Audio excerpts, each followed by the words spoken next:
Polymorphism सुनने में बड़ा शब्द लगता है, लेकिन इसका मतलब सिंपल है। ग्रीक में इसका मतलब होता है कई रूप।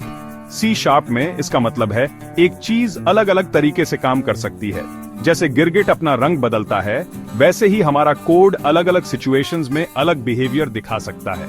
ये हमारे प्रोग्राम्स को फ्लेक्सिबल और पावरफुल बनाने के लिए बहुत यूजफुल है। सोचो, एक प्रोग्राम को अलग अलग शेप्स हैंडल करने हैं। पॉलीमॉर्फिज्म से हम एक ही ड्रॉ फंक्शन बना सकते हैं। ये फंक्शन सर्कल, स्क्वायर या ट्रायंगल सब ड्रॉ कर सकता है। ये इस बात पर डिपेंड करता है कि कौन सा ऑब्जेक्ट इसे कॉल कर रहा है। इससे हमारा कोड क्लीन और मेंटेन करने में इजी हो जाता है। पॉलीमॉर्फिज्म ऑब्जेक्ट ओरिएंटेड प्रोग्रामिंग या OOP का एक इंपॉर्टेंट पार्ट है। OOP कोड लिखने का एक तरीका है जो ऑब्जेक्ट्स और डेटा के अराउंड ऑर्गेनाइज होता है। पॉलीमॉर्फिज्म रीयूजेबल और अडेप्टेबल कोड बनाने में हमारी हेल्प करता है।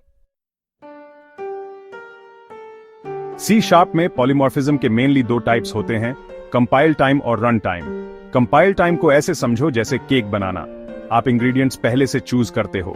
केक का फ्लेवर तब डिसाइड होता है। ये कंपाइल टाइम पॉलीमॉर्फिज्म जैसा है। Compile time polymorphism method overloading के थ्रू अचीव होता है। इसका मतलब है सेम नेम के मल्टीपल मेथड्स लेकिन अलग अलग पैरामीटर्स के साथ। कंपाइलर, जो आपके कोड को कंप्यूटर की समझने वाली लैंग्वेज में बदलता है, उसे पता होता है कि कौन सा मेथड यूज करना है बेस्ड ऑन द आर्ग्यूमेंट्स जो आप प्रोवाइड करते हैं। रन टाइम पॉलीमॉर्फिज्म रेस्टोरेंट में ऑर्डर करने जैसा है। आप मेन्यू से चूज करते हो जब आप वहां होते हो। रन टाइम पॉलीमॉर्फिज्म भी ऐसा ही है। कौन सा मेथड कॉल करना है ये डिसीजन प्रोग्राम के रन होने के दौरान लिया जाता है। ये मेथड ओवरराइडिंग यूज करके किया जाता है।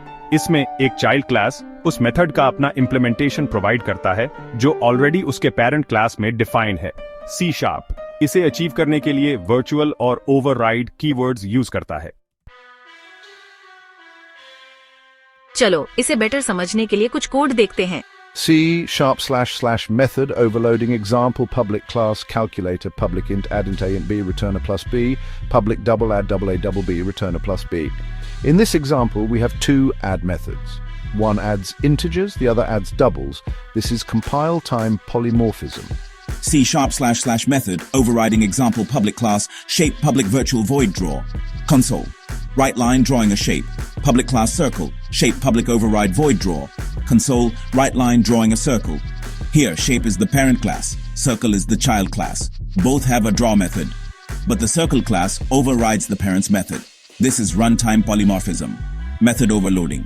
यहाँ हमारे पास do add methods हैं। एक इंटेजर्स को ऐड करता है, दूसरा डबल्स को। ये कंपाइल टाइम पॉलीमॉर्फिज्म है। मेथड ओवरराइडिंग, यहाँ शेप पेरेंट क्लास है, सर्कल चाइल्ड क्लास है। दोनों का एक ड्रॉ मेथड है, लेकिन सर्कल क्लास पेरेंट के मेथड को ओवरराइड कर देता है। ये रन टाइम पॉलीमॉर्फिज्म है।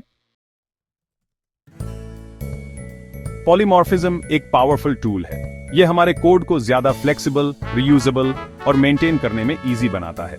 हम ऐसा कोड लिख सकते हैं जो अलग अलग डेटा टाइप्स और सिचुएशंस को हैंडल कर सके बिना हर एक के लिए अलग अलग फंक्शंस लिखे। यह हमारे प्रोग्राम्स को ज्यादा एफिशिएंट और समझने में इजी बनाता है। चाहे वो कंपाइल टाइम हो मेथड ओवरलोडिंग के साथ या रन टाइम हो मेथड ओवरराइडिंग के साथ, पॉलीमॉर्फिज्म किसी भी C# डेवलपर के लिए एक इंपॉर्टेंट कॉन्सेप्ट है। पॉलीमॉर्फिज्म को समझकर और यूज करके हम बेटर कोड लिख सकते हैं जो ज्यादा अडेप्टेबल और पावरफुल हो।